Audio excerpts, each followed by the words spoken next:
Good morning. கத்தர் நல்லவர். தேவன் நல்லவராகவே இருக்கிறார். இந்த கால வேளையில ஆண்டவர் உங்களை பார்த்து சொல்றாரு, நான் நல்ல தேவன், நான் நன்மை செய்கிற தேவன் என்று சொல்கிறார்.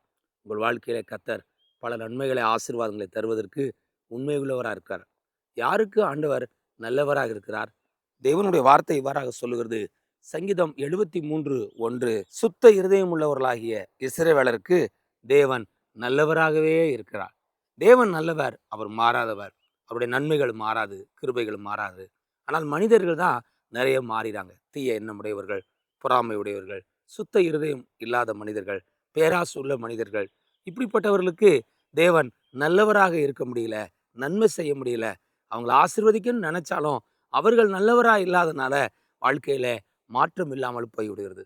இந்த காலவெளியிலே தேவனுடைய பிள்ளையே, உங்கள் இருதயத்தை ஆண்டவர்கிட்ட கொடுங்கள். உங்களுக்கு சுத்தமான இருதயத்தை, நிலைவரமான ஆவியை தேவன் தரும்படியா நீங்க ஜெபம் பண்ணீங்கன்னா, ஆண்டவர் சொல்றாரு, சுத்த இருதயம் உள்ளவர்களாகிய உங்களுக்கு தேவன் நல்லவராக இருந்து அவர் நன்மை செய்வார். இயேசு சொல்லும்போது சொன்னாரு, இருதயத்திலே சுத்தம் உள்ளவர்கள் பாக்கியவான்கள், அவர்கள் தேவனை தரிசிப்பார்கள் என்று சொன்னார். பரிசுத்தமுள்ள ஒரு நபராய் நாம் இருக்கும் பொழுது, சுத்தமுள்ள நபர்களாய் இருக்கும் பொழுது, இருதயத்திலே தூய்மை உள்ளவர்களா இருக்கும் பொழுது, ஆண்டவருடைய பிரசன்னத்தை உணர்வீங்க, அபிஷேகத்தை உணர்வீங்க, கர்த்தருடைய மகிமை உங்க மேல தங்கி இருக்கிறத உணர்வீங்க, ஆண்டவர் உங்க கூடயே இருக்கிறத உணர்வீங்க.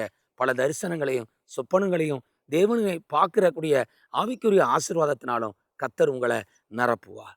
ஆண்டவர் சொல்றாரு, சுத்த இருதயம் உள்ளவர்கள் பாக்கியவான்கள், அவர்களுக்கு கர்த்தர் நன்மை செய்வார். கர்த்தர் நல்லவர் என்பதை ருசிச்சு பாருங்க. அவர் மேல நம்பிக்கையா இருந்தீங்கன்னா நீங்க பாக்கியவான். அவர் நல்லவர்னு நீங்க பார்க்கும் பொழுது அவர் உங்களுக்கு நன்மை செய்யறதுக்கு ஆயத்தமா இருக்காரு. அதே நேரத்துல ஆண்டவர் உங்களையும் என்னையும் பார்த்து சொல்றாரு, உன் இருதயத்தை சுத்தப்படுத்தி பரிசுத்தப்படுத்தி ஆண்டவர் நோக்கி ஜெபிங்க. உங்களுக்கு வர வேண்டிய நன்மைகள் வரும், ஆசீர்வாதங்கள் வரும், வெற்றி வரும், ஜெயம் வரும். கர்த்தர் உங்களை ஆசீர்வதிப்பார். இந்த நாளிலே கர்த்தர் உங்களுக்கு நன்மை செய்கிற நாள். God bless you.